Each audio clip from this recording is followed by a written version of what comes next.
I'll tell you a story. So me and so I go to this place, right, in Whetstone. We've walked in and the guy's like, oh yes, what's happening, boys? You alright? We're like, you can come sit over here. Anyway, we've gone through and like as I'm walking, now bear in mind, Ertz, away with the fairies, right? He's not clocking what's going on. But there's a guy, like, you see how, imagine I'm walking past you this way and you're just looking at me and I'm looking at you, but I'm not registering who you are, but I'm like, I know you. And I'm staring at the guy and he's just staring at me. And I'm like, because I'm in my coach's outfit as well. Like, I've literally just finished coaching. So I'm looking at him, I'm walking past. I sit down and I've never been starstruck. Like, I've met a few footballers or whatever. Sat down, Ertz just come, sat down next to me. Yeah, so what are you getting? I'm like, it's Arsene Wenger. I'm like, it's Arsene Wenger. And he's like, what? And I'm like, bro, it's Arsene Wenger. This guy's like, he's like deaf as well, yeah, and he's loud. Like, Ertz is a madman. So he's just like, it's Arsene. I'm like, it's Arsene Wenger. And then what was his, do you remember?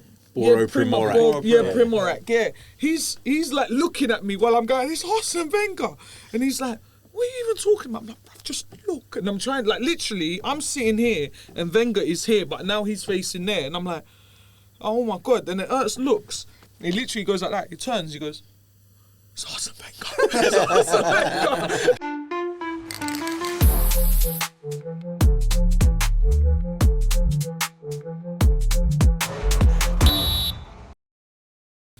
Yes, guys, welcome back to the SOE podcast, episode 6. Today, there's no George in the building, but this is a historic moment. We've got a special guest, our first guest on the show. We've got Mr. Arsenal himself, the man that's from the Chronicles of a Gooner, Mr. Harry Symeou. Welcome, Harry. Welcome. Thank you, man. The special guest part, you can cut the special bit out, man. Special guest. What we under these days? Journalist, commentator, podcaster, YouTuber. Chancer, who's doing it until he has to get a real job someday. No, you had a real job, and to be fair, he's playing himself down. He's doing really well. My long-time friend as well. What, 20 years? No, over 20, like, 25 years maybe. Yeah, it must be longer than that. Yeah, man. Probably 25. 25 years, obviously mutual connection through school, secondary school, Arsenal. Big Arsenal fans, football of course. Harry was a baller back in the day as well. Not anymore, man. Yeah, no, we're all finished now. But yeah, man, so obviously no George today. So shout out to George. He's gone on holiday while we're in the horrible weather, raining outside. He's probably in the sun, chilling, having a little swim and a little drink by the pool or sea. I don't know, but enjoy yourself, mate. But yeah, today we got Harry on, so obviously this is going to be more of an Arsenal episode because we're both Arsenal fans, but also Harry's one of the people that online that, not just because he's my friend, but because you don't talk a lot of rubbish like the other YouTubers. Like, you're not actually clickbaiting all the time. Look, everyone does their thing and they've got their own kind of stuff that they do. And what I will never say is, I will never say that people aren't entitled to their opinions. You're entitled to your opinion. We argue that here. Some people shouldn't have a voice. Maybe not. Maybe not. I think the more your platform grows, I think the more responsibility you have to voice your opinion in the right way. Yeah. You can still have an opinion. You can still think X player is not good enough. Yeah. Y player is not good enough. But I think you've got a responsibility to voice it in a certain way, because I know for a fact, because I've had an Arsenal player say it to me, that they do see this stuff. It does pop up. It's unavoidable. They're young men. They use social media. They use their phones just as much as we do. Yeah. They will come across. I like the way you call them young men, as if like we're not that old. Mate, we're not that old. When I think about it in footballing terms, I would never get more than a year's contract now. So for me, that's old. It's retirement age right now. But yeah, that's why we do the talking now, so it's easier for us. But yeah, so let's start. We'll go through. Obviously, Arsenal play Palace today. 1-0 win. 1-0 to the Arsenal. George Graham was in attendance as well. So, ironically, we conceded 3 goals again. Another clean sheet. Not the greatest performance from what I watched. It was a little bit flat. It didn't look like Arsenal were at top form. I don't think we've hit top form all season. I mean, Atletico Madrid, we looked lively. That was a good game. Today, we've got to give credit to Palace. Yeah. But Obviously, Eze scoring against his former club as well. That was good. I called it. I think I called it on here. I'm pretty sure I called it. I said Eze will score because Arsenal ex-players always go back to their club and score for some reason. But yeah, a little bit flat. But again, do we care? No, and I think it was always going to be a little bit flat today. First of all, big game in midweek, which is always...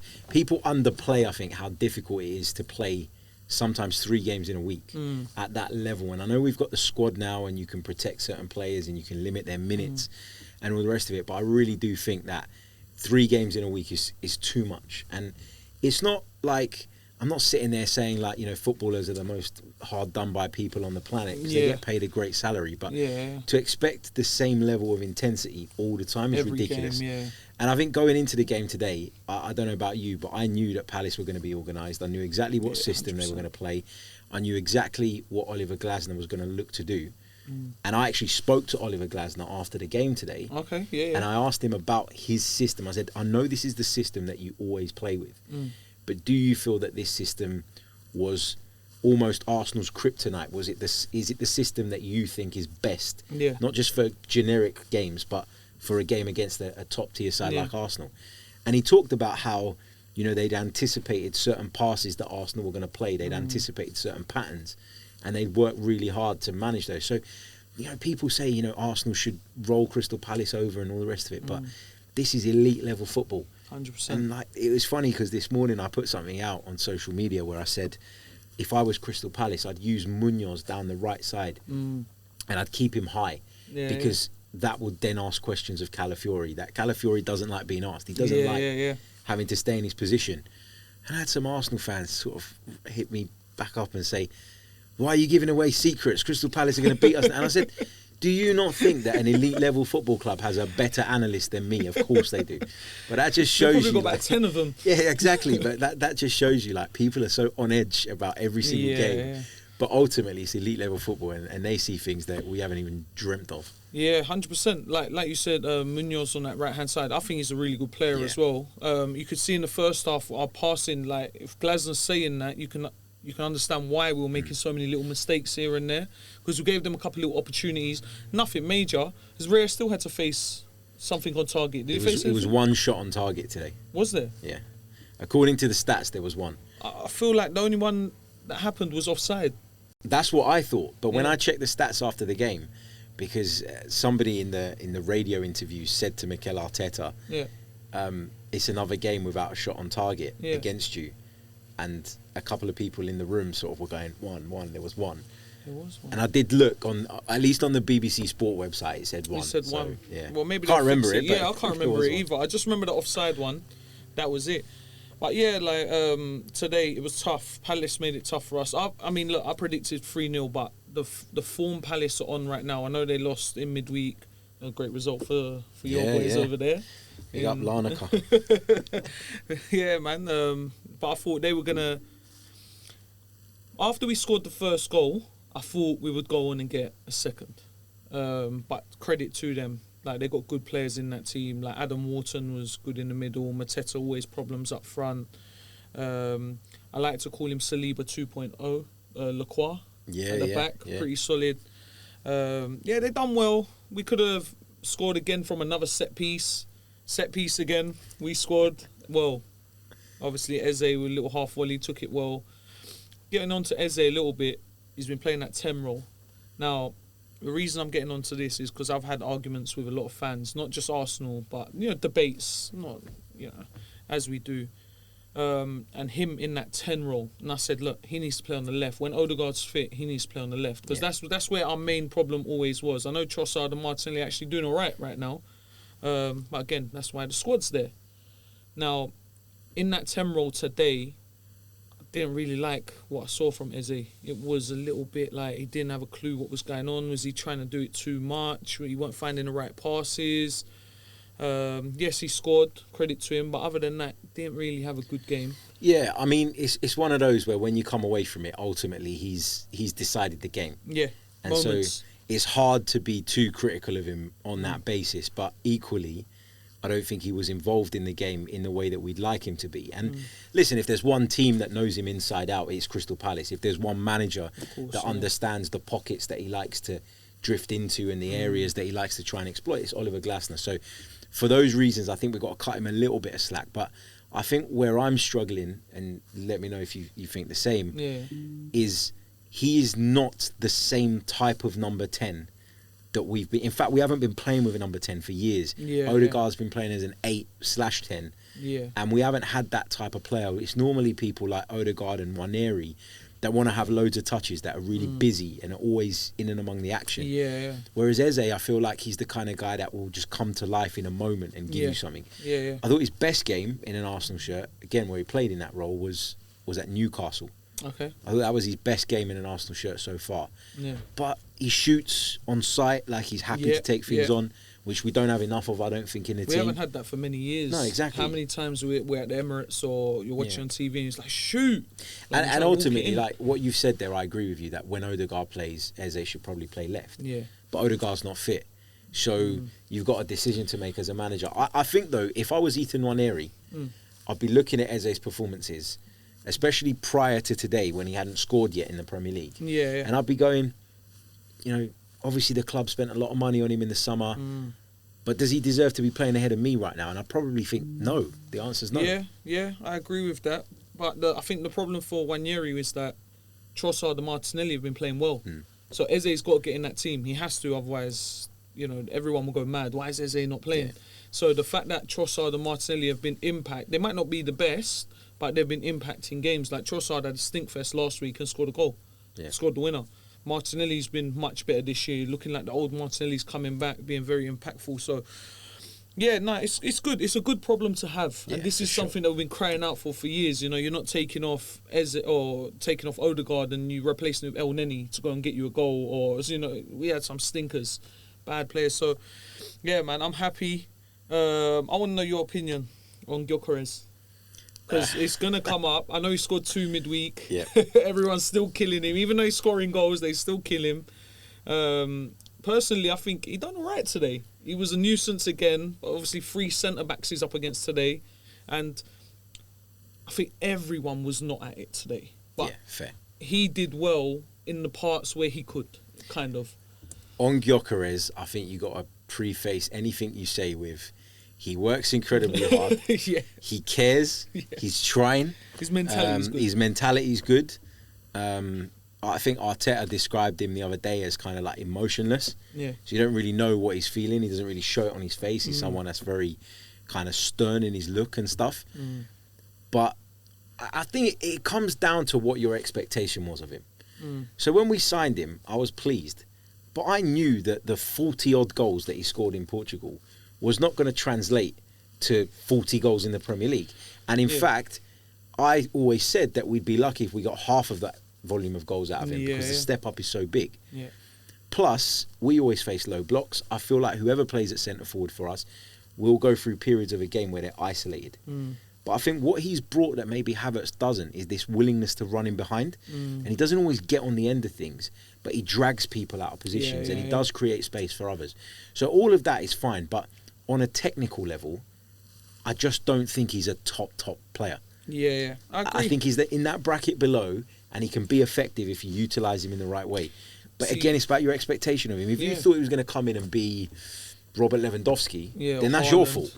Because you were just way off the scent. 100%. See, this is the argument that we've been having as well, is that he's a 60, 70 million pound striker. He's not a 150 million pound striker. And that you're gonna get what you're getting from him. Like what we're getting from him right now is probably. I think he can improve a little bit more, and I've seen improvements all the time. But he's not gonna do things that, like you said, Lewandowski's doing or was doing, or R9. You're not gonna get someone that's unbelievably just technical. We know what he's good at. He can hold up a ball. He can play. He stretches defenders. He's gonna fight all day. He's not gonna get bullied. I think that was something that when he first come in, you could see he struggled with a little bit. The pace and power that every player in the Premier League has. Because you can play a Leeds and they're still good. You can play a Burnley, they're still good.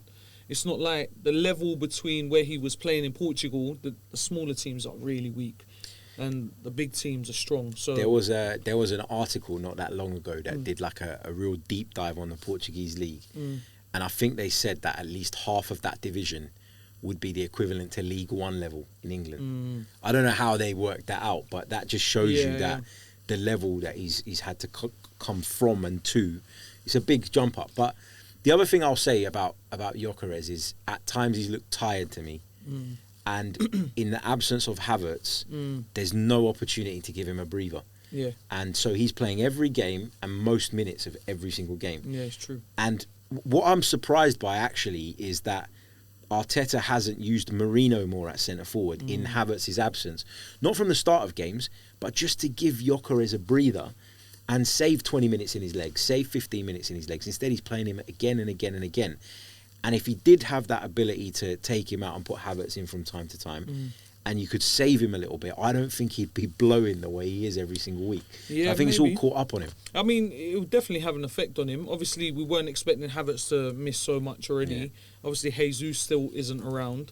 So, and I think when they come back as well, especially when Havertz comes back, the levels will be upped, because we saw it in Havertz already pre-season that Gyökeres come in and Havertz for some reason, what game was it when he just ran through like two people, barged someone off? Do you know what? How big is Havertz going to come back? Like over the summer, he bulked up ridiculously, and he's had another period on the sidelines. Like he's going to come back looking like a rock. Yeah. Nah, it's good, man. We're in a happy place. I mean, I've called it out. This is the first year that I've actually said we're going to win the league. Yeah, this year it's expectation, whereas in previous years it was hope. Yeah. Now it's expectation. Kind of like, we might be able to do it, but I think everyone has taken note of us. 9 games gone, we're 5 points clear.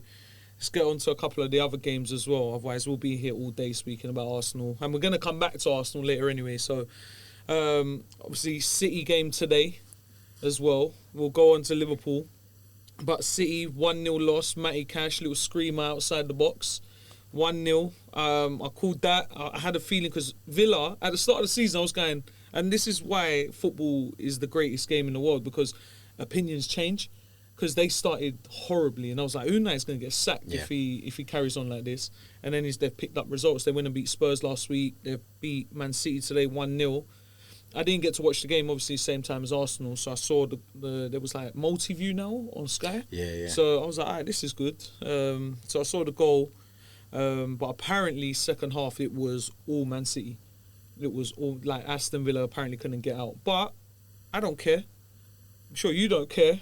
No. Because they were sneaking up there. That's it. And I think with Man City, I felt like people have overlooked them all season. I feel like even going into the season, it was Liverpool or Arsenal, and nobody was really including them in the conversation. Yeah. Obviously, they've dropped points today, so this is probably not the best time for me to be sitting there saying, be wary of Man City. Yeah. But how can you not be when they've got Erling Haaland, when they've got Pep Guardiola, when they've got the squad that they've got, and maybe more importantly than all of that, they've got the know-how and the experience. So for me, it was never a 2-horse race. It's always been a 3-horse race.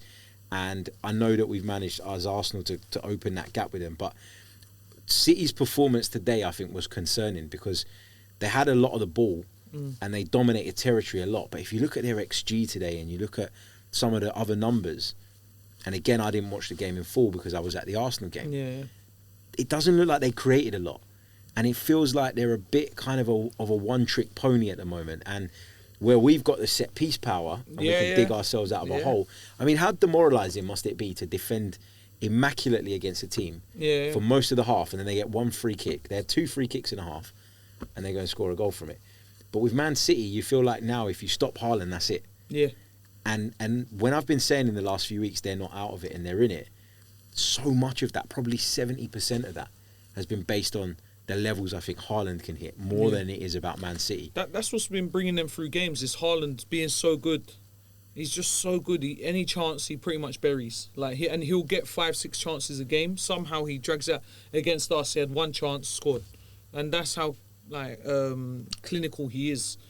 But I'm happy. I'm not going to lie to you. I'm buzzing. They lost today.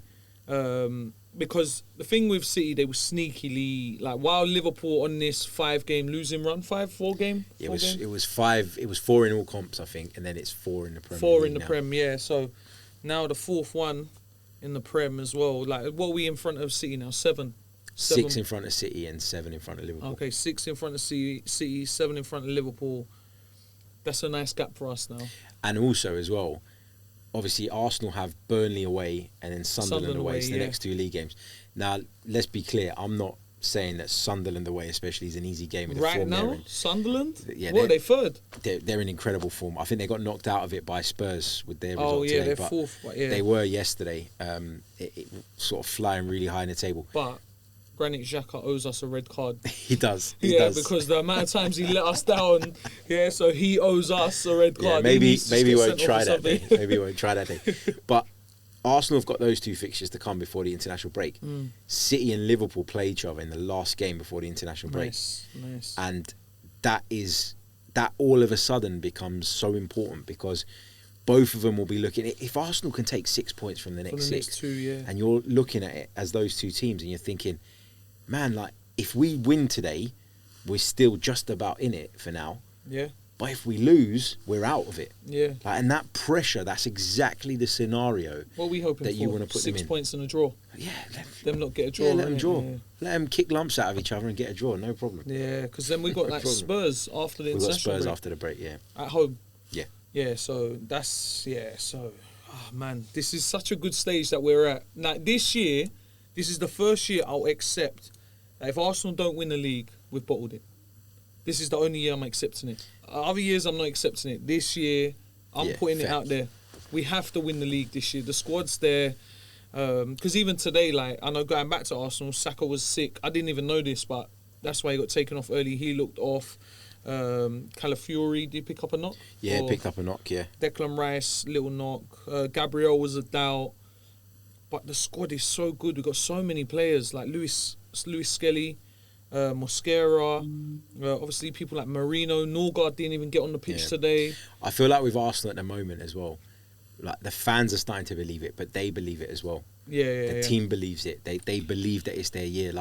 We've matured. I think that the maturity in the group now, it looks like this is the year that we need to do. I know we're not supposed to be talking about Arsenal right now, but on Gabriel, Arteta said on Friday that he couldn't train. He hadn't trained since the Atletico game. I asked Arteta after the game today, how close was it? How touch and go was it with Gabriel in terms of him playing or not? And he said to me, the problem with someone like Gabriel is if you don't pick him, he'll knock your door down. And he'll put the shirt on himself. That was his words. So that shows me that these guys really, really want it.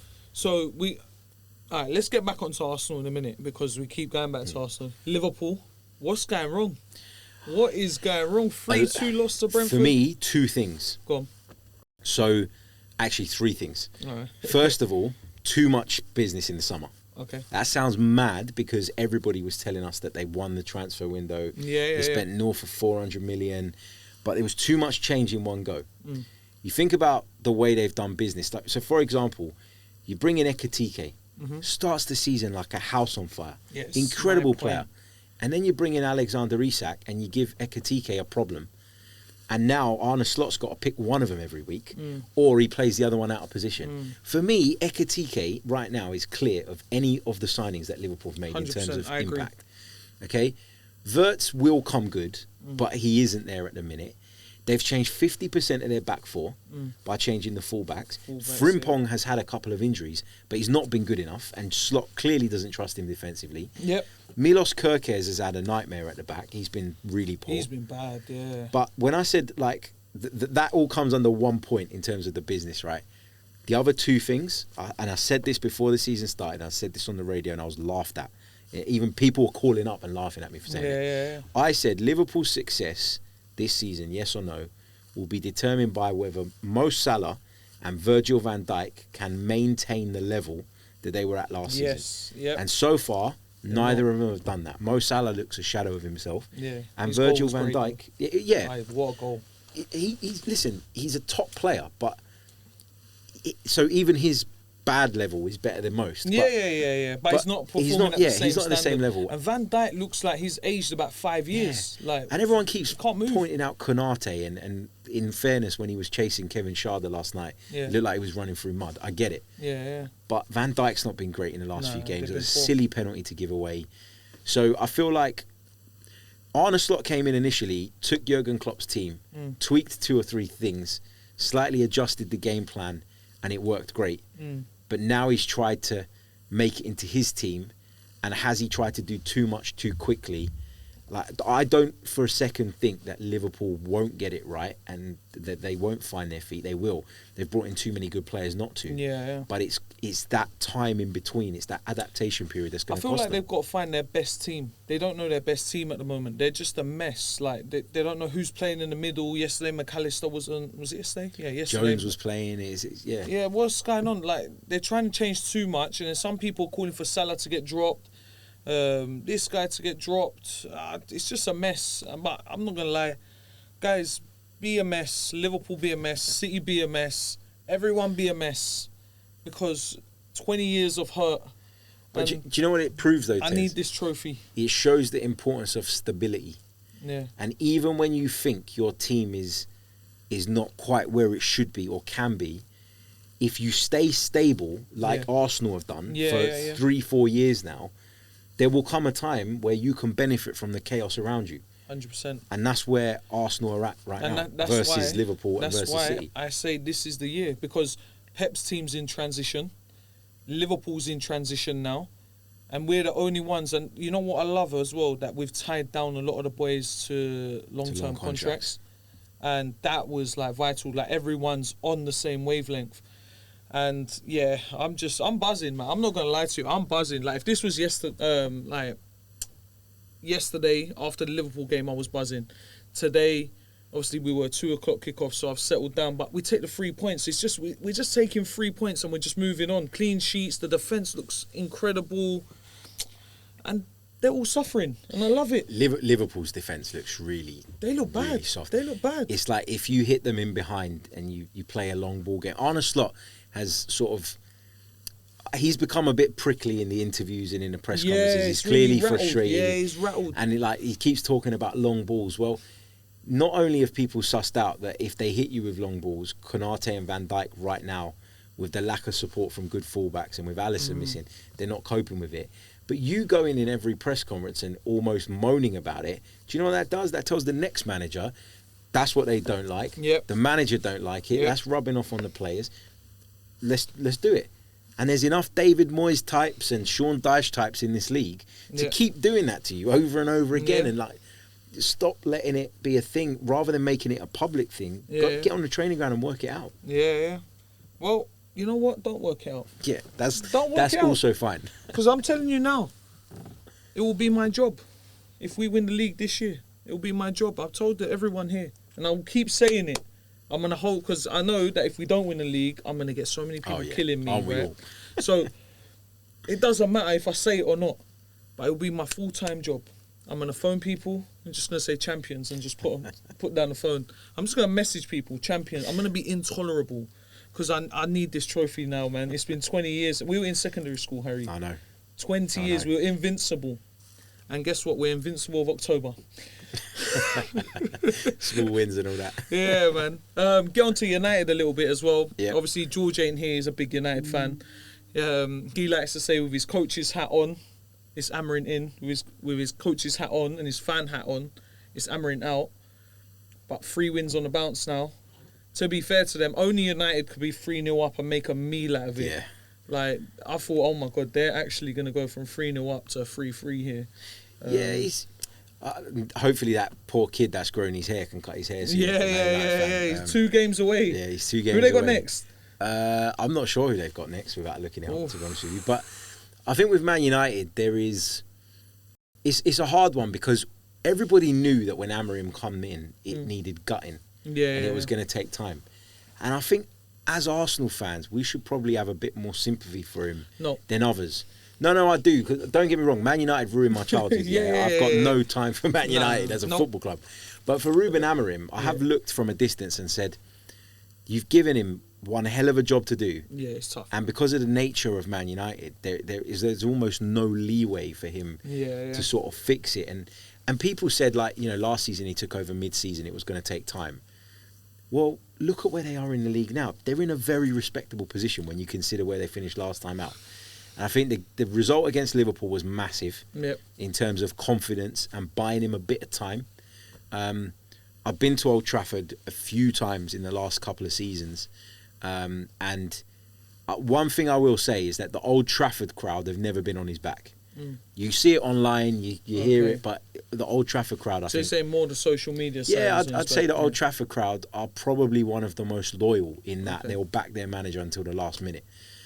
But what I've seen in the last couple of games, and it might be in part to do with the confidence boost and the belief that victory over Liverpool's given them, but there's more work rate, there's more effort, there's more sort of fighting for the cause.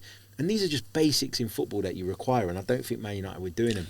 And I think Amorim, given time, will have Man United stable again. I think they need to give him time. I think Man United fans, what it is, a lot of them grew up with success, so they want instant success all the time.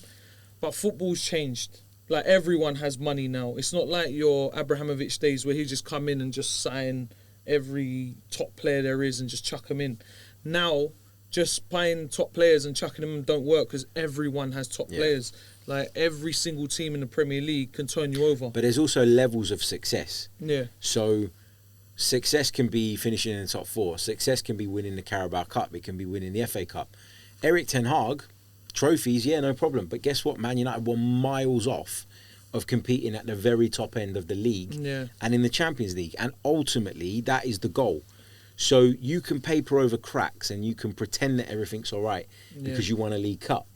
But in the bigger picture, that isn't the same success as, being sustainable and at the top of the Premier League. So Man United fans, as I say, a lot of them would say that Ten Hag sacking was harsh because of the silverware and the finals that they got to. But for me, if Man United want to get right back to the top table, someone needs to be given time. Needs to be given footballing control because everybody knows that the Glazers have no clue. And I'm sorry, neither does Jim Ratcliffe, by the way. Like, the amount of Man United fans that were jumping up and down with joy when he came in. Yeah. And are Man United much better off after them coming in? I just don't see it. So actually, if I'm a fan of that particular football club, and I used to say this about Arsene Wenger as well, when Gazidis and people like that were calling the shots. I used to say, you can call for Wenger to be out all you want, mate, but I will trust him with the football inside of my club. I will trust Wenger 100%. Or Amorim in this case more than any of these guys in suits that just aren't across it. Yeah, I mean, look, they've got some results. Obviously, the pressure's come off Amorim now because they got a few back-to-back wins and it's looking a little bit better for them. But again, I think they're going to be inconsistent throughout the season. But that's the thing, Tez. If they lose next week, it shouldn't be Amorim out again. It should be, we've won 3 on the bounce, we've lost 1. We go again. We're not at the level where we're going to win 4 on the bounce. So let's understand that and go again. I'm hearing some United fans now saying title charge. Well, now that Liverpool and Man City have decided to drop out of the title race, someone else has got to step in, I suppose. Someone's got to make it difficult. Bournemouth and Sunderland. Yeah, Bournemouth and Sunderland. Talking about Sunderland, big win yesterday. Chelsea, again, another team that just, very young team, good players, young players, inconsistent. Sunderland stealing it at the end, 92nd minute. They're on fire. Yeah, and, we were talking about Liverpool just then and how sometimes when you do too much business, it can destabilise you. That was my fear for Sunderland going into the season. Too much business. People were looking at it and going, they spent a lot of money, they're ambitious. And I was looking at it and thinking, okay, it's all well and good, but have you got the time to gel all these players in? And credit to the manager, Regis Lebris, because he's managed to gel them all together. He's managed to produce a certain system that has maximised the strengths and capabilities of the players he's brought in. Granit Xhaka has been unbelievable, sitting at the base of that midfield and just like providing a steal, but also an experience. They recruited very well. Yeah. I know a lot. We used to kill Xhaka. Obviously, he had a great final season for us. He was unbelievable. I was a big defender of Granit Xhaka. I have to say that. All right, fair enough. I have to say that. I killed him. Final year, I gave him credit because you know what it is. Again, football can change opinions. I'm not just stuck where he might have 1 or 2 bad games and I'm on him. It's like, no, I know his quality. But Xhaka used to just rattle me. But obviously that team was a mess anyway. Yeah. And he was just the scapegoat of a lot. Especially watching documentary, you see, I don't know if you remember the Xhaka clip. He goes, it's all right, I'll get the red card. Everyone can blame me again. Or whatever he said in that. I might have misquoted it a little bit. But he became a bit of a scapegoat. And also, I remember getting into a massive argument with an Arsenal fan. I was in my seat and there was a guy behind me that was calling him all sorts, man. during that game where he got subbed off. No, It was there. Do you remember that game where he got subbed off and he sort of threw his toys out the pram and all that? There was a guy behind me giving him all sorts of abuse, and when Xhaka was sort of cupping his ear, this geezer was getting angrier and angrier and angrier. And I turned around and I was like, listen to what you've just been saying about the geezer. What are you expecting to do? Any human being in that scenario would have blown up.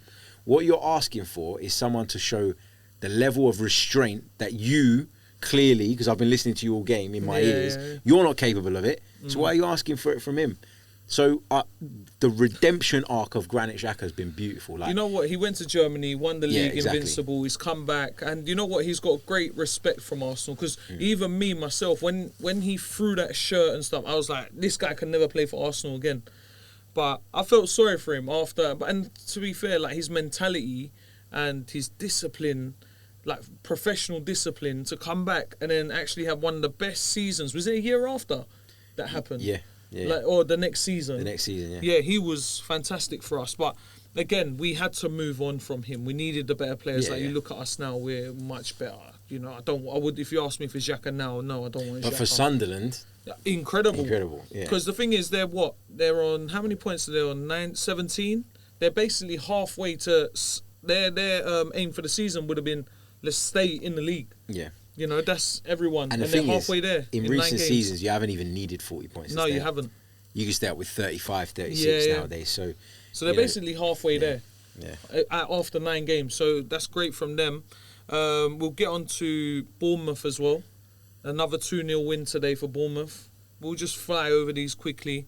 Where are they? Third now? Are they second, third? Where are Bournemouth? They're second at the moment. They're second. I think, So we're what, 4 ahead of them? 2, is it? 4. 4 ahead of Bournemouth. Who's third then? Tottenham with how many points? 17. They're on 17, we're on 22. Yeah. So, all right, cool. We're in front of them. So, look, Spurs, we'll get onto Spurs as well. 2 set pieces. I don't want to hear it from Spurs fans. Van der Ven scored 2 headers today.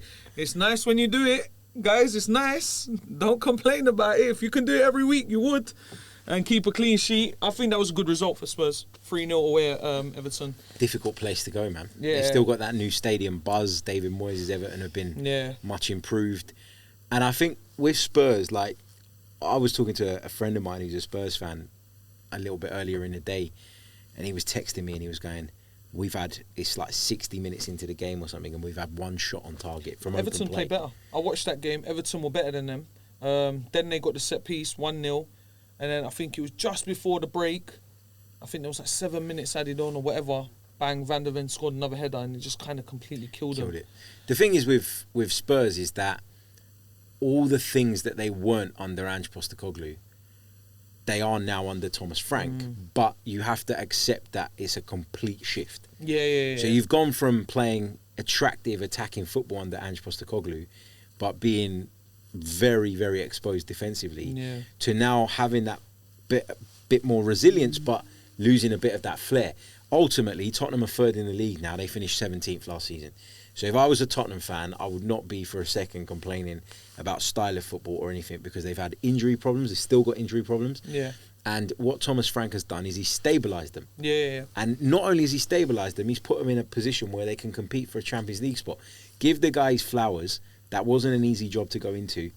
Ange Postecoglou made a complete and utter mess of it. Yeah. I know he won the Europa League, but for me, that is the lowest standard Europa League ever. 100%. First time no Champions League dropouts. Yep. Man United in the final. Yeah. And we all know how their season went. Stunk. I mean, what were they both? Man United finished 15th last year and Spurs 17th, or was it the opposite way around? It was 14th and 17th, something like that. It was bad. The fact that the Champions League dropouts couldn't drop in there and stuff like that. Whatever. Congratulations. Well done. You won the BTEC Europa League. Not even the BTEC Champions League. BTEC Europa. Well done. You know, we're on to bigger things. Bitter at all. Yeah, I'm not bitter at all. I don't care about the Europa League. I want the Champions League. We're winning it all. No, I'm joking. But yeah, no, I'm just move on from Spurs. Whatever. I don't really like speaking about them. I only speak about them when they lose. Like last week, I spoke more about them losing to Villa. Well done. Good result. 3-0. I want to get on to Wolves versus Burnley. Is it time? Is it Pereira, the Wolves manager? Time to go now. Hasn't won a game, 2 points. Burnley, massive 3 points for them today. Massive from Scott Parker. That was a big 6-pointer. Massive 3 points. So I'm finding it hard to blame Pereira really, when the situation at Wolves is so bad upstairs.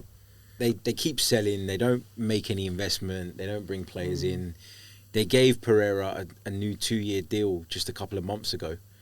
And that was almost like a resignation to the fact that we're probably going down and you're a kind of long-term guy, because no serious football club looking at those results would give the manager a contract extension, right? You'd be looking at it and going, maybe we have to move on. And there was I haven't seen it yet, but there was some sort of altercation after the match. I saw it briefly. I saw a clip of it on Instagram. There was a little clip where they basically went towards the fans and they had to be pulled back. I haven't seen the whole clip because I was literally saw about 10 seconds quickly.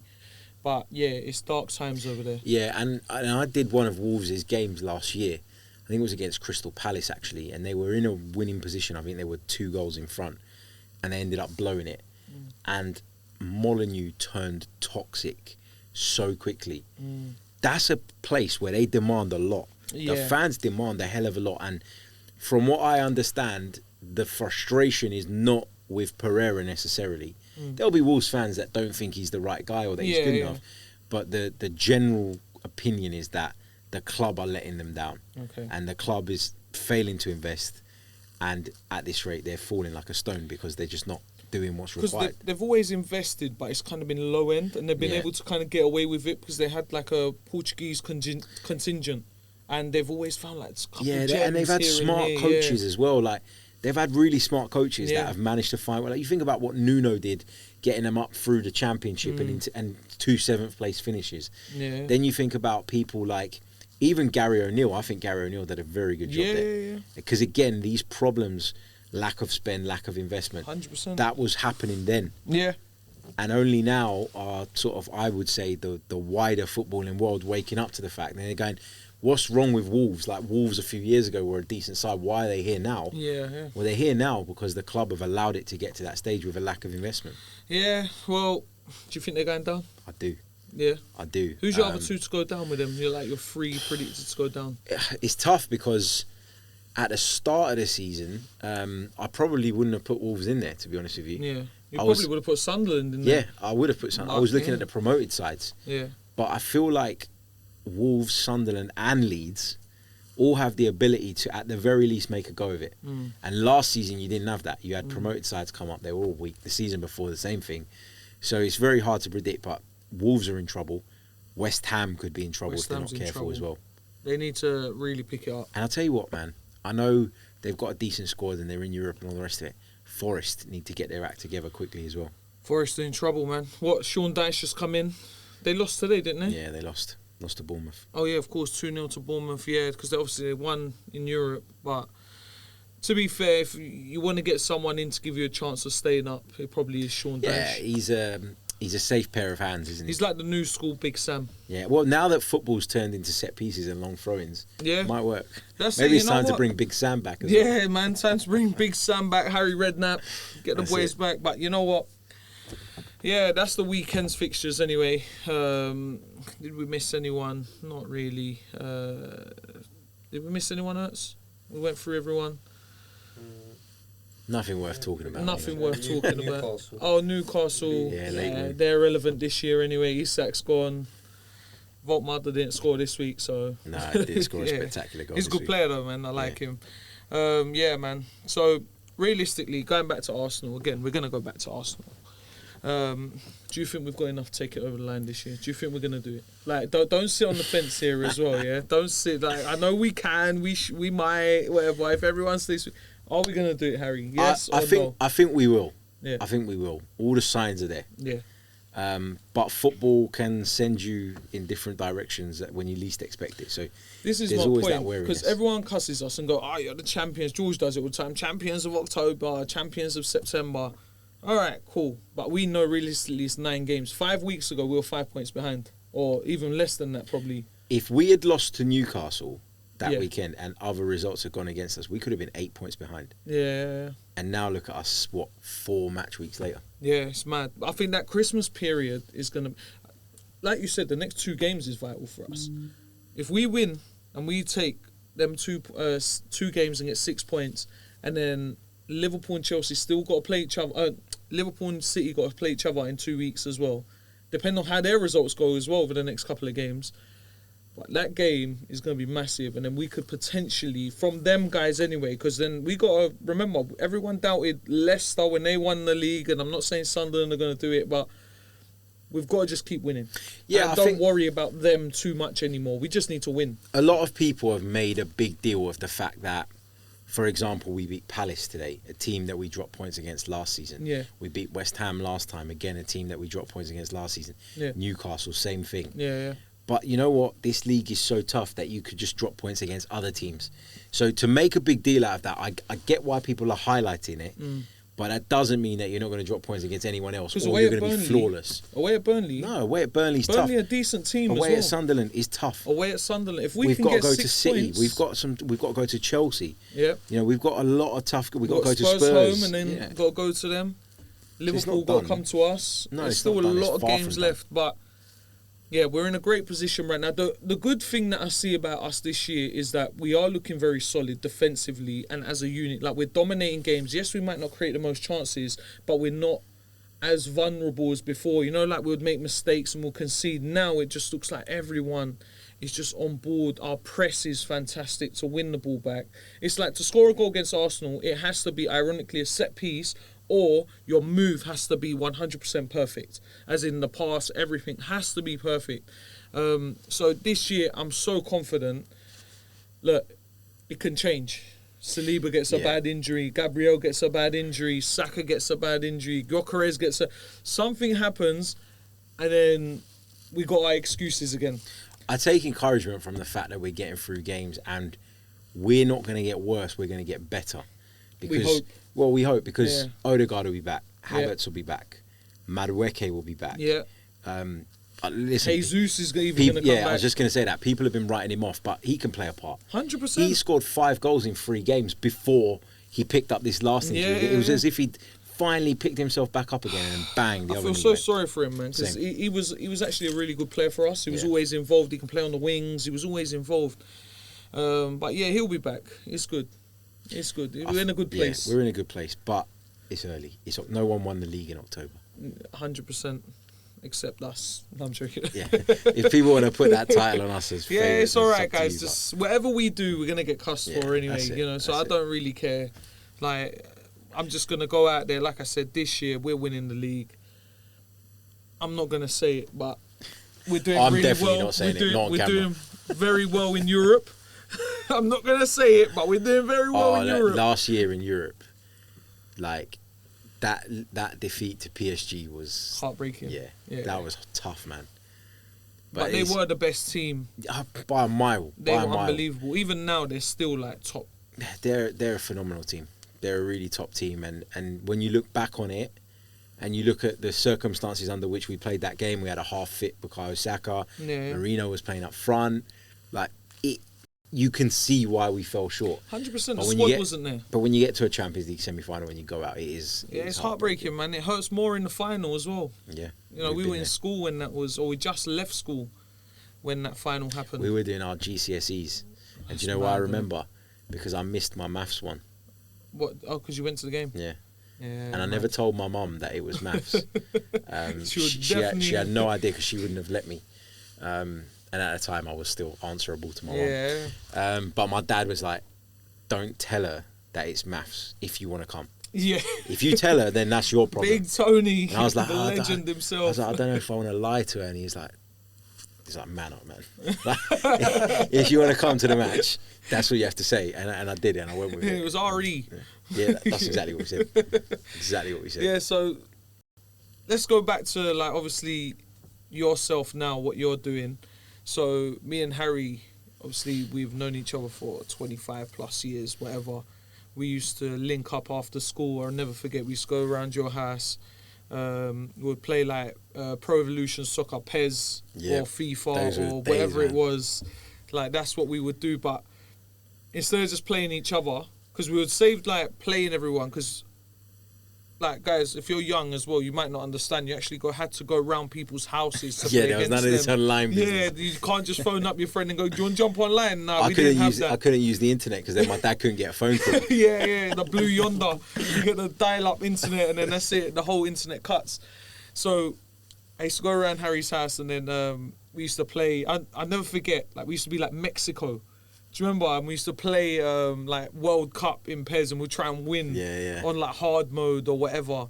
What was it? World class. What was the most professional? World class. Legendary. Called, yeah. So we'll be like, Mexico or someone random and try to do it. And we used to commentate because we used to watch, obviously, Richard Keys, Andy Gray, Take a Bow, Son, and all of that stuff. And we used to like copy them. So now, obviously, fast forward, you're commentating on Arsenal.com, the highlights. So even on like Insta, sometimes, guys, you'll hear Harry's voice. You showed me the clip today, the Martinelli one, where he was going mad. How does that feel to kind of like work for Arsenal and commentate on stuff like that? Yeah, it's amazing, man. Like, as I said to you right at the start, like, it's kind of like I'm just trying to enjoy the ride until I have to get a proper job. But like, nah, man, stop saying that. You're cemented. Do you know what it is? You're doing well, man. It's one of those things where like you put so much work in and effort in, like to do Arsenal Man City, or to do, I'm doing a lot of Serie A this season, which like, as a kid I loved Serie A, so that was like a big thing for me. As we all did, exactly. But I think people don't see the crap that you have to do to get to doing those games. A lot of hard work. Yeah. So even now, I still do loads of like EFL trophy games. Yeah. Which they're not very good, and they're not very entertaining, and they're not very fun. Yeah. I do a lot of under 21s games. I do a lot of League One, League Two, which obviously they're league games, so they're competitive and they're much more enjoyable. But I think it's been amazing. Like, it's an amazing thing to be doing, and sometimes I have to remind myself that if you had told 14, 15-year-old me that I'd be doing this, I'd be over the moon. Yeah. Because you can get. I'll tell you what spoils it. Social media spoils it. Because on the one hand, social media is responsible for me having been able to shift careers into football. Yeah. But at the same time, social media can take the fun out of it. Okay. And it can. There's a lot of. You could put something out that I think is your best bit of work, and someone can come and go, that's rubbish. Yeah, it's open. And what you need to learn is to be able to understand that the vast majority of people are good, and there's a few loud idiots online. Yeah. And that's the hardest thing, I think. Like, not until it sort of happened to me a lot at the beginning of this season, not in terms of commentary, but just generally. Like, I'd comment on something, it would get clipped up, it would go viral. Yeah. And then people will start like piling onto you a little bit. And there was times where I was going, I didn't really sign up for this. But then I'm thinking to myself, but I'm also not going to let a few idiots online take away the enjoyment from the job that I dreamed of when I was a kid. Yeah. So you have to build up that resilience to be able to do it without that affecting 100%. you. But the Arsenal stuff's amazing. Like, the first, because basically what I do a lot for Arsenal is if you notice after every Arsenal game, you can go on Arsenal.com and you can watch the entire game back. Yeah. You can watch the highlights. You can whatever. I do a lot of those, and they're obviously TV commentaries.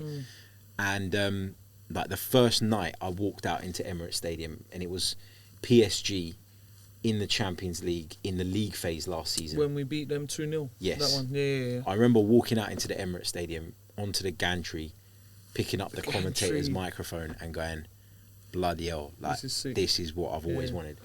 Like that moment like is amazing, and that's what you want. But when you do it all the time, you can get to a place where you don't appreciate it anymore. Yeah. And you have to keep pausing and telling yourself, no, this is what I want to do. So you know what it is as well, Harry? This is good because, like, obviously growing up, we went to be footballers. That was the dream job. Yeah. But it was like, you're still in the field, and this goes to all the youngsters that watch. Obviously, I'm a football coach, and I'm kind of doing my dream other than being a footballer. I'm a scout, I'm a coach.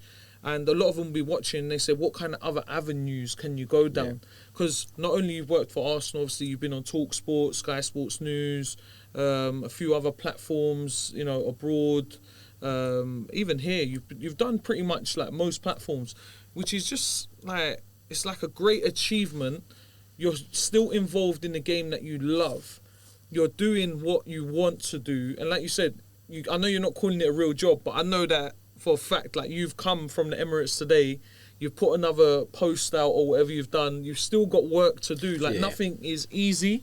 So it's always good to kind of like, look, there is other avenues, but it still requires hard work. Everything just requires you to kind of be focused and disciplined in your field. 100%. But also you got to be open-minded about stuff as well. Like I always loved commentating, but I never thought that it was possible for me to be a commentator. Yeah. So I never really pursued that. You know what you need though?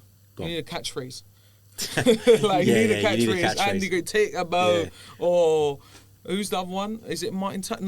Jury. Yeah, Peter Drury. Peter Drury, when he comes up with amazing stuff. Yeah, he comes up with amazing. I don't know how he thinks of it. But I would always say, like, when you're saying, like, obviously you coach loads of young people and, like, obviously, like, for me, with the commentary stuff, when I left, because I was in banking for 11 years. 12 years. And initially, my idea was I want to become a football writer. Okay, yeah, I remember when you was writing. Yeah, I had no intention of doing commentary or podcasting or anything. And when I was so miserable in my job in the bank, I wrote a book while I was in the bank. A whole book, like when I was getting paid by, I won't mention the bank, but I was getting paid a salary and I was sitting in the office and I was writing a bloody book about football.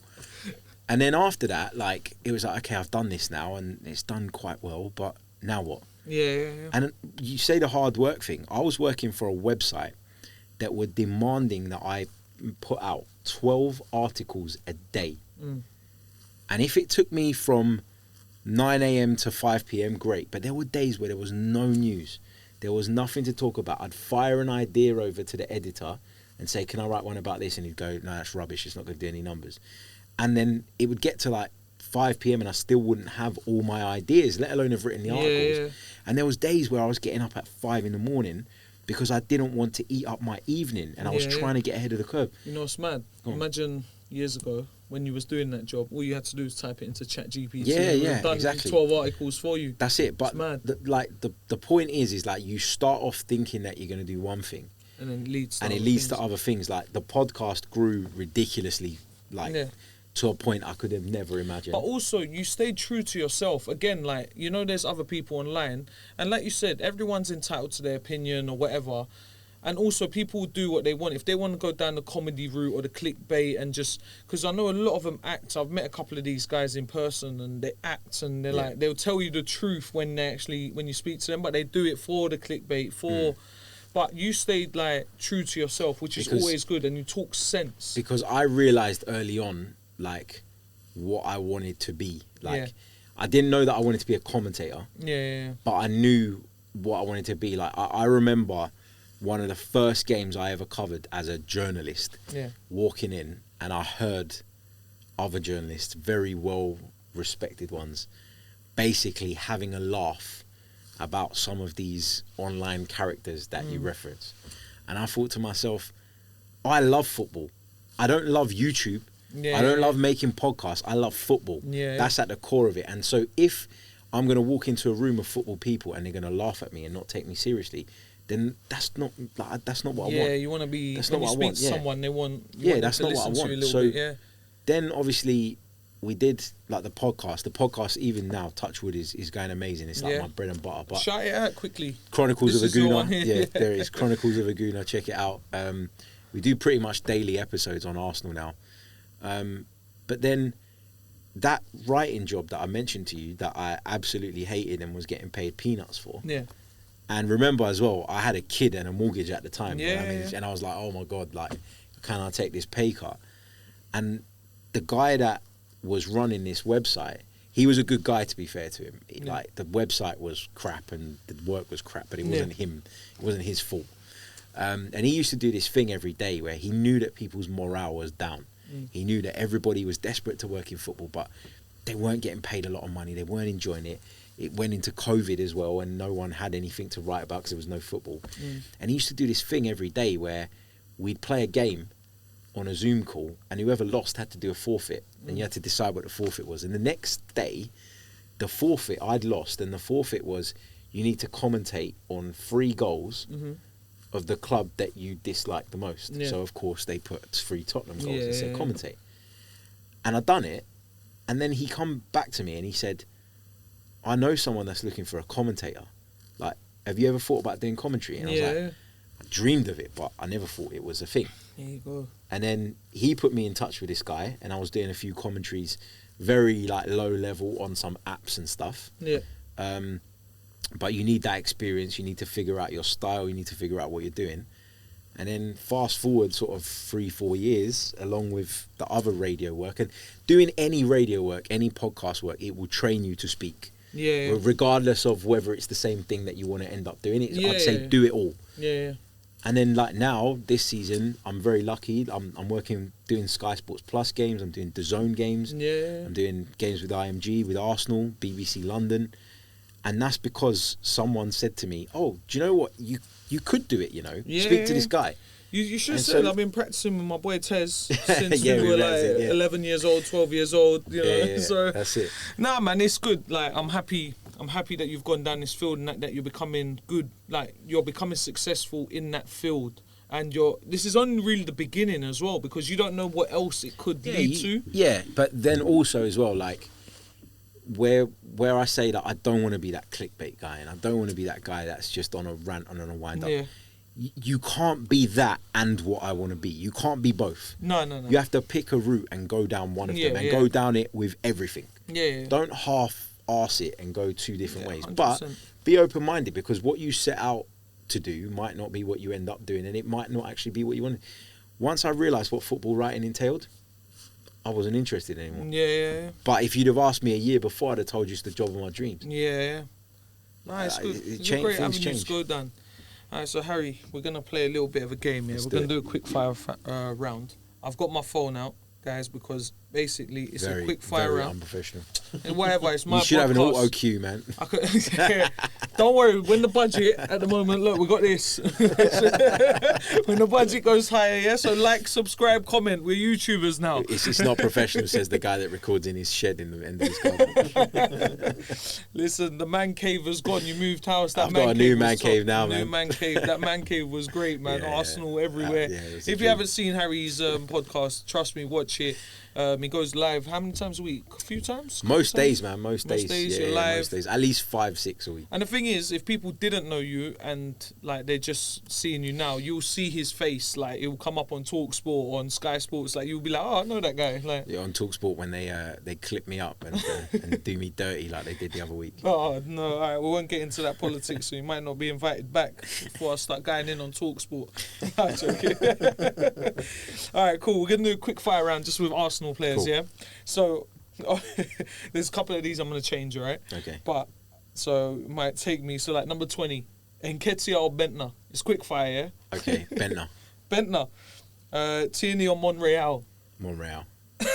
Excuse me, Campbell or Adams. Let's get serious. Adams. Oh, Trossard or Rosicky. Rosicky. Reyes or Arshavian. Rest in peace, Reyes. Oh, Reyes. Aubameyang or Lacazette. Aubameyang. Arteta the player, obviously not the manager, or Xhaka. Xhaka. Smith Rowe or Wilshere. Fabregas or Ozil. Fabregas. Gabriel or Kolo Toure. Gabriel.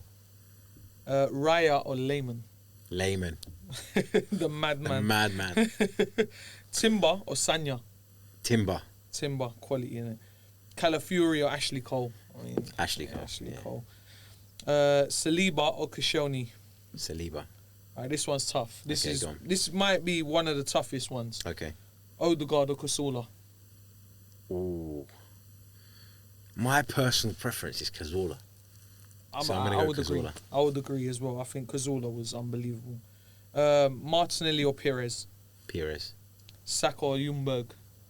Saka, star boy. Vieira or Rice. Vieira. Just on Pires very quickly. Yeah. Do you remember when we were at school? Yeah. I went through a phase where I wanted to be Robert Pires so badly. I remember, yeah, that the penguin feet. I used to run like him. I used to do my feet like I that. remember. Wasn't the way I ran.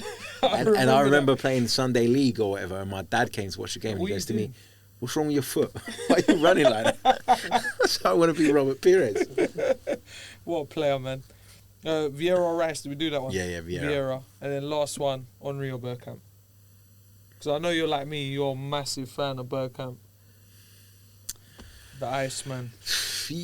On level, you've got to go Henry, so I'm going to go Henry. I mean, as much as I idolised Bergkamp, it has to be Henry. The way you got to look at it is Dennis Bergkamp was never the best player in the world, but Thierry Henry was at one stage. Yeah. I think he was done dirty not to win the Ballon d'Or that year. I mean, if we had won the Champions League, he wins the Ballon d'Or. Yeah. Because he was unreal that year. All right, couple other questions. So, it's more in line, again, with the work that you do. What's been, like, the best moment for you? Like, a pinch me moment, like, is this real? Is this happening? Like, with someone that you've... Yeah, actually, overall. Yeah, overall. What's been your best moment? So, I know you said the Arsenal thing going out, but... The Arsenal thing's one of them. I would say I went out to a Champions League final a few years ago in Istanbul when Man City got there, when they were playing Inter. And I was taken out there basically to host some Q&A event on stage in a fan park. And I didn't know what it entailed really. I was working with 90 Min at the time. And they said, oh, we've done this commercial deal. We've got a client that is putting on an event and they're looking for a host. And you host our show. Do you fancy doing that? I feel like this name's going to be big. And I was like, yeah, go on then. Let's do it. So I was a few days in Istanbul, Champions League final. Why not? Yeah. So I went and I turned up. I didn't know who the names were. And the two names were Patrick Vieira, which was a dream. Yeah. And the other one was for a childhood Serie A fan. Go on. Alessandro Nesta. Oh, that's sick. And I was like, wow. This is just... So I got to interview those two guys on stage. So you got to meet them as well. Got to meet them. And also, while we were out there, we were filming a 90-min show around the Champions League final. And I was like, let's try our luck, man. Let's see if they'll participate. Yeah. And they both gave us their time. They both... it was just amazing. And I remember coming away from that thinking, yeah, man, that's what you want. That's a moment. It doesn't top the Arsenal stuff, but... But that is a moment still, because even that has got Arsenal involved. Obviously, Captain Vieira, we grew up watching also, Vieira. The Euros as well. I spent the whole month in Germany covering the last Euros. That's pretty sick as well. And that was to turn up at the final, and you know that I don't want England to win any major tournament ever. Yeah, I know. So to see Spain win the final the way they did, while sat next to the biggest England fan colleague of mine, beautiful. I don't know what it is with Harry. He just doesn't rate England. I think you just don't like the way the fans treat. Exactly. Yeah, I know what you mean. Yeah, I don't like the whole "it's coming home" thing.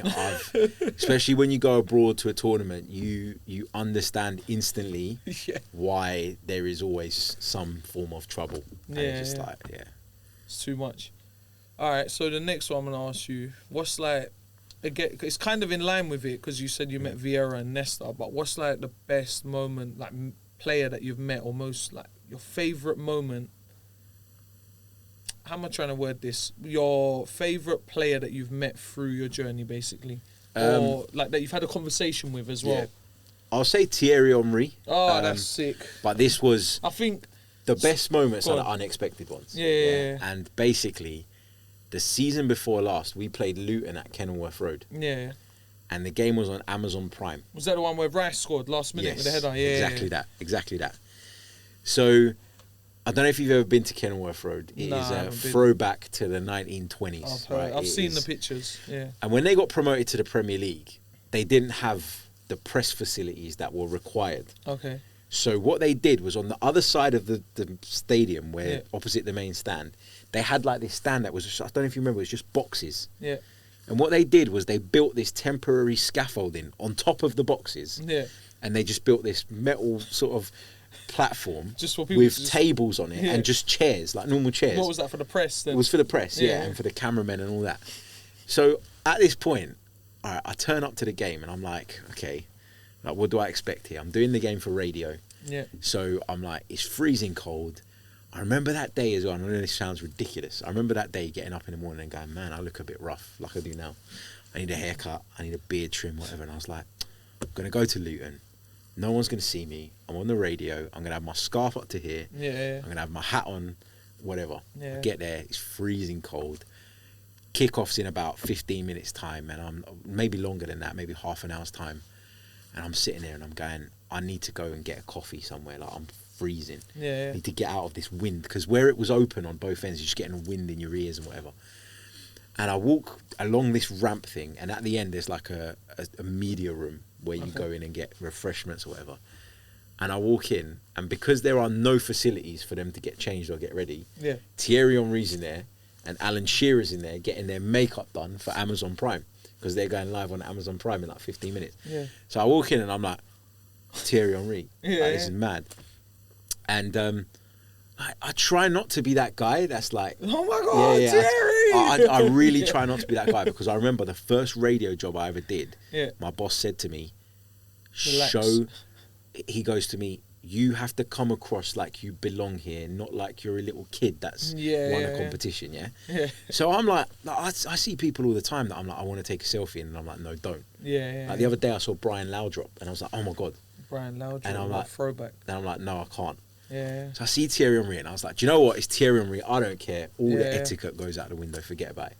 So I go over to Thierry Henry, Thai Thierry, massive Arsenal fan, blah, blah. And he starts talking, how do you think it's going to go tonight, blah, blah, blah, talking a little bit about the game. And I said, oh, Thierry, do you mind if I get a selfie? He was like, of course. So I took this selfie with Thierry Henry. And I didn't even look at it, because I was so like starstruck and whatever. And I walked back over to my desk, and I was like, I need to find it. I need to post this quickly. And I go, and I was like, why didn't I get a haircut? I've been waiting all my life to get a picture with Thierry Henry, and I looked rough as hell, man. That was the man, man. You met the main man. I'll tell you a story. So me and so I go to this place, right, in Whetstone. This was the maddest thing. I think I just finished coaching, and I was like, I'm hungry. We're going to go eat. Little Brazilian restaurant. I think you've come. I think you've come to one of my birthdays where I had it there. So obviously I used to go there all the time. Anyway, we've walked in. I think it was a Sunday afternoon. We've walked in, and the guy's like, oh, yes, what's happening, boys? You all right? We're like, you can come sit over here. Anyway, we've gone through, and like as I'm walking, now bear in mind, Ertz, away with the fairies, right? He's not clocking what's going on. But there's a guy, like, you see how, imagine I'm walking past you this way, and you're just looking at me, and I'm looking at you, but I'm not registering who you are, but I'm like, I know you.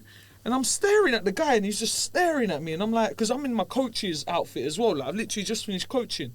So I'm looking at him. I'm walking past. I sit down, and I've never been starstruck. Like, I've met a few footballers or whatever. I sat down. I actually just come, sat down next to me. Yeah, so what are you getting? I'm like, it's Arsene Wenger. I'm like, it's Arsene Wenger. And he's like, what? And I'm like, bro, it's Arsene. This guy's like, he's like deaf as well, and he's loud, like, Urs is a madman. So he's just like, it's Arsene. I'm like, it's Arsene Wenger. And then what was his, do you remember? Primorac. Primorac, He's like looking at me while I'm going, it's Arsene Wenger. And he's like, what are you even talking about? I'm like, bro, just look. And I'm trying, like, literally, I'm sitting here, and Wenger is here, but now he's facing there. And I'm like, oh my God. And then Urs looks. He literally goes like that. He turns. He goes, it's Arsene Wenger. It's Arsene Wenger. And I was like, I know. And we're just sitting there, like, in silence. And we're just like, we're meant to get up because it's a buffet, and then they bring meat, like steaks or whatever to your thing, and they cut it for you. And then we're like, what do we do? What do we do? Like, how old was we? We was young as well. Maybe like 24, 25, like 10 years ago. He just left Arsenal. And I remember Emery... I think we watched the Arsenal game together, and we lost or we drew or something. I remember that day. But yeah, that was like, I've never been starstruck in my life. But you know, Wenger, I felt like I saw like I don't want to say a god, but it was like a footballing idol who I've grown up with pretty much my whole life. And we were just like in shock. We couldn't even say hello to him. Like, we were so starstruck. We didn't want to disturb him as well.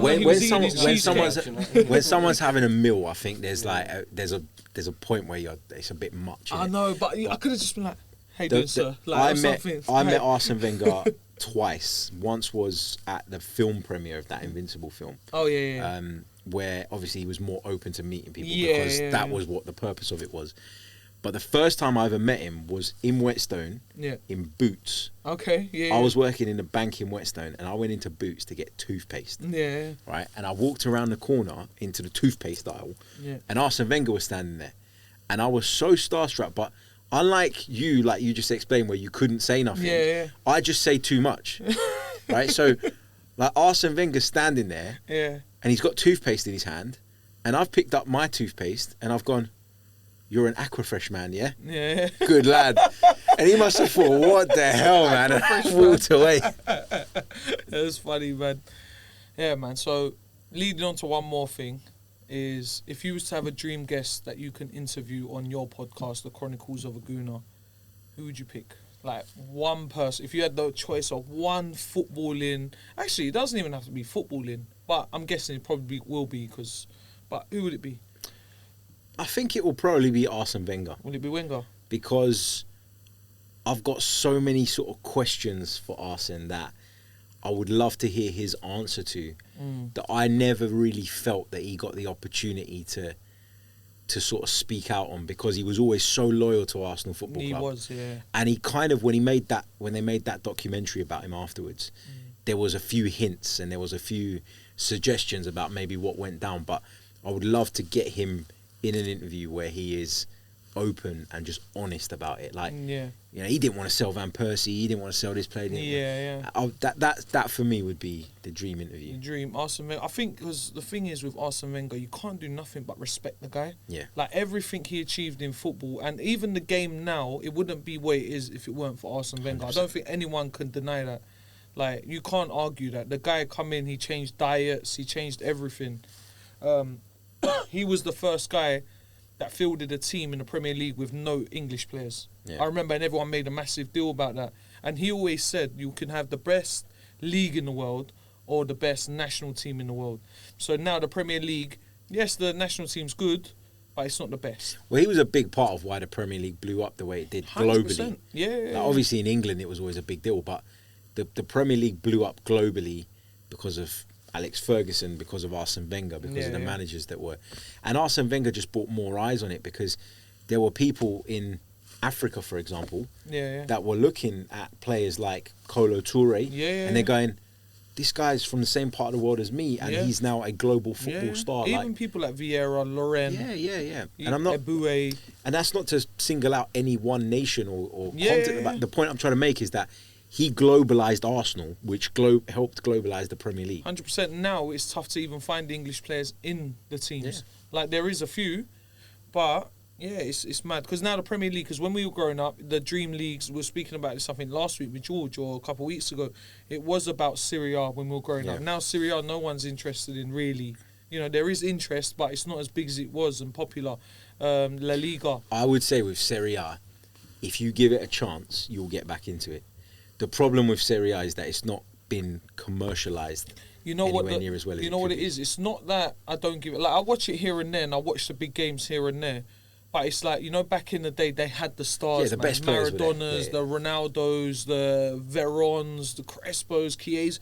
Like, they had all the stars. Even like me being Turkish, I had like Hakan Şükür going over there and Emre, and like, so it was always like Italy was always massive, and obviously they not dominated, but they were always in and around Champions League winners and stuff like that, and then Real Madrid kind of, and then it became La Liga. But now the Prem, as we've seen how many times, Liverpool have won it, City have won it, Chelsea, United, Arsenal this year. I was about to say everyone except for us. Arsenal going to win it this year, hopefully.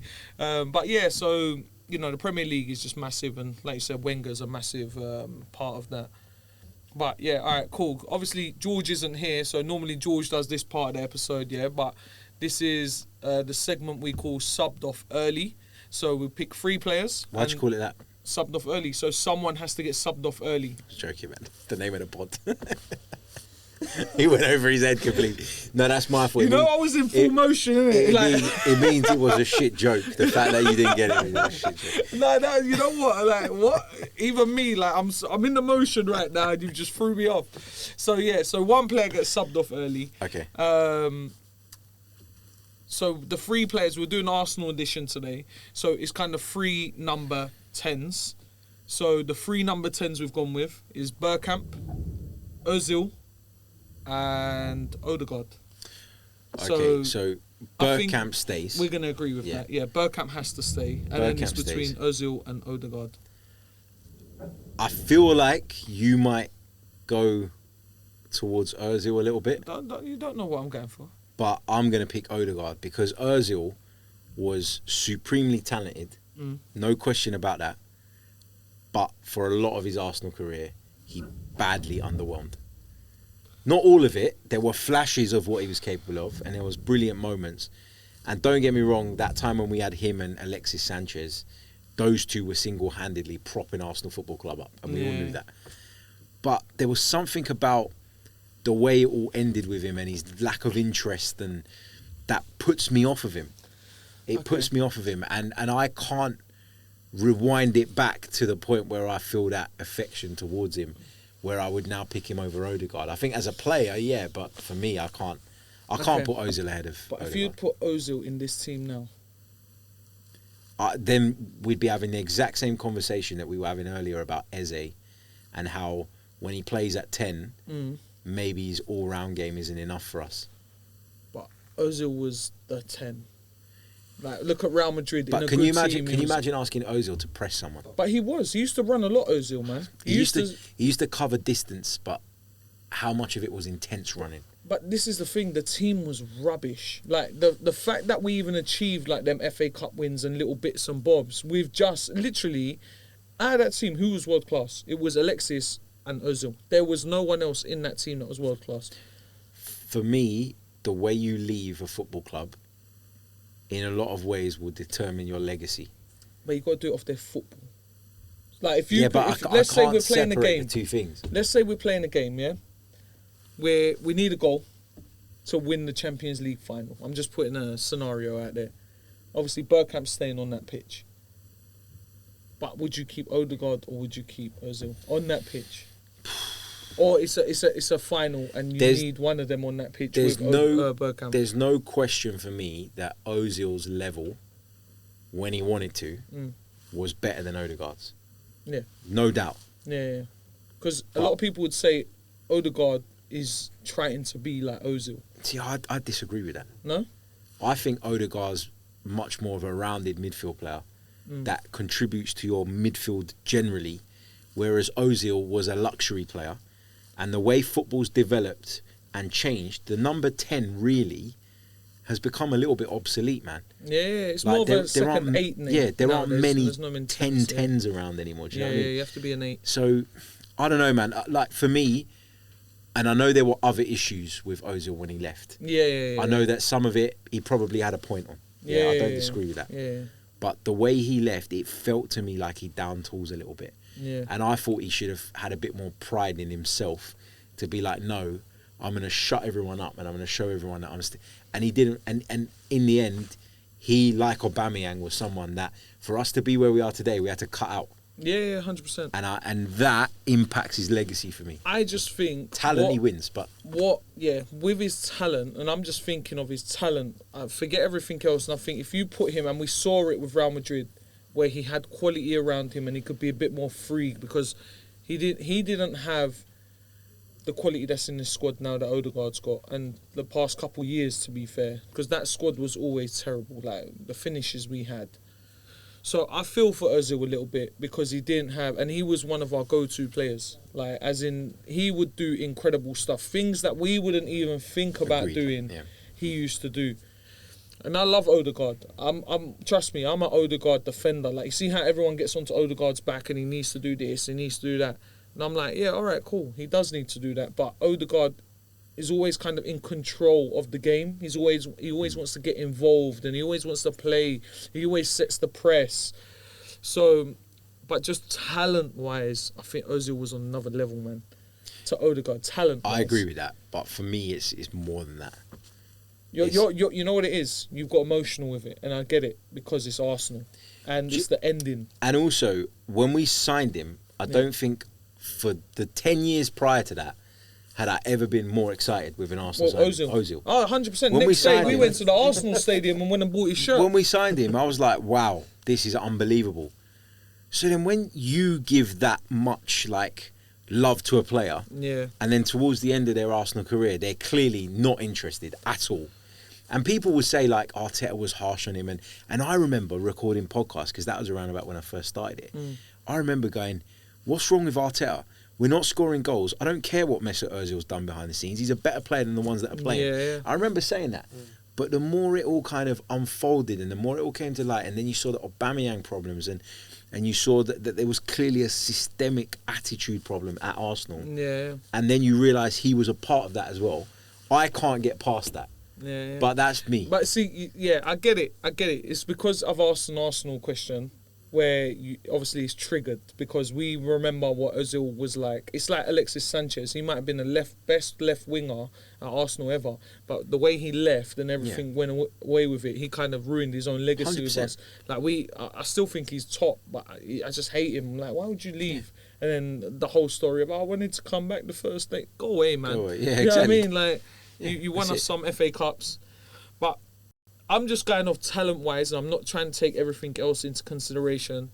And I could change my mind if we win the league this year. Odegaard might stay on next year if we do this same thing, but I'm going to keep on Ozil for me. I just think, just quality-wise and what he could do, the magic that he had, and the I don't know, it was stuff that you just, like now, we used to walk it in. He was literally the definition of walk it in. I'm through on goal, but I'm still going to find the pass for no reason. I always remember that pass at, was it away at Liverpool? It might have been in a cup game or something. What was it, Ozil? I'm trying to think where the ball was going out and like anyone else would have tried a shot. And he just flicks it back inside and then someone else taps it in. It's like or those shots he used to do where he used to kick it into the ground so that it would bounce over the keeper. What about the Champions League goal where he chipped it over the keeper, sat down two defenders? The Ludogorets goal, like he just did some magical stuff, man, and he was like effortless. And I just think if we had him around better players, like even Ronaldo says, like he was my favourite. He would just put it on the plate for me every time. I just think if he was in the squad now. And the thing is, his work rate as well. He used to get the running numbers. I think it would suit him better in a quality team. Yeah, for sure. But like I said, if Odegaard goes and wins league this year, Odegaard over Ozil all day. Build a statue of Odegaard. Let's just build statues now. You know what? One more question before we wrap this up. Yeah. Do you think Ian Wright deserves a statue outside the ground? Yeah. I agree, innit? What's going on? Let's start a petition. I think it will happen. He needs to. The guy's involved in everything, man. That's the thing with Ian Wright. Like, obviously, great player, but Ian Wright's done so much other good around Arsenal Football Club. Like, for example, sort of working in the media, I've really seen and felt the growth of women's football. Yeah, for example. He's a massive. And Ian Wright's right behind that, like right behind that, and always has been from day one, when no one was watching it and there was very little interest. Yeah. Apart outside of like the hardcore, he was always backing it and supporting it. And that's why I thought, do you remember when Eni Aluko said that stuff about him? Like, he's taking, I thought, you have picked the worst person to pick, to try and like dig out when it comes to women's football. Like, Eni Aluko can't even add 2+2, like in some of the things that she's done. And you're digging out Ian Wright. There's your viral moment. Harry Symeou going at Eni Aluko. I just don't get it. Like, I just don't understand I agree with it. you, man. Like Ian Wright, like he's such, like he has that uncle. He's the uncle Arsenal. Like everyone loves Ian Wright. Like my nan loves Ian Wright, and my nan doesn't even really know much about football, but everyone kind of knew Ian Wright for being Ian Wright. So I think Arsenal need to really build a statue of this guy, and he has so many poses and stuff like that. Like we can have a sick statue of him. The guy is just a nice guy. He loves Arsenal through and through. Yes, his opinions or whatever might come out like in a weird way sometimes, but you can see that he loves Arsenal, man. He loves it. And he's like all of us. We get emotional, we get passionate. And the guys, so and because Arsenal of that, build him a statue. Because of that, that's why we all get so defensive of him. Like, Eni Aluko made a mistake when she was doing some punditry. She got some number horribly wrong, right? It can happen to everyone. Yeah. The other week, I commentated on a game. I got the wrong goal scorer initially. It was a crowd scene. I got it wrong. Right? We all make mistakes. But when you make mistakes and then you try come out and go after other people, then that's when I'm like, just rein it in a little bit. Fix your own. Take accountability. Yeah, take accountability. Relax, say, I'm sorry, I got it wrong, and focus on improving your own performance. And don't worry about what someone who's at the top of his game, like Ian Wright, is doing. That's it. Yeah, man. So we're going to end it on that. So Arsenal build Ian Wright a statue. Arsenal going to win the league and the Champions League. And that's pretty much it. But Harry, I appreciate you coming on, man. Thanks for having me, man. Nah, man. Hopefully we'll get you back as well. and we'll bring that Premier League trophy home. But we'll sit here. Yeah, we'll sit here subbed off early. But what's it called? Shout out your socials, man, just so they can follow you as well if they're not already. But everyone should know about you if they're an Arsenal fan, to be honest. Yeah, just follow me on X, man, or Instagram, Harry Symeou. And YouTube. Yeah, you'll find all the links from there. Chronicles of a Gooner podcast, man. Yeah, check it out. Thank you, and thanks for having me. No, I appreciate you, man. You made history today, first guest. You know what I mean? But yeah, guys, episode 6, subbed off early. We'll see you next week. Take care.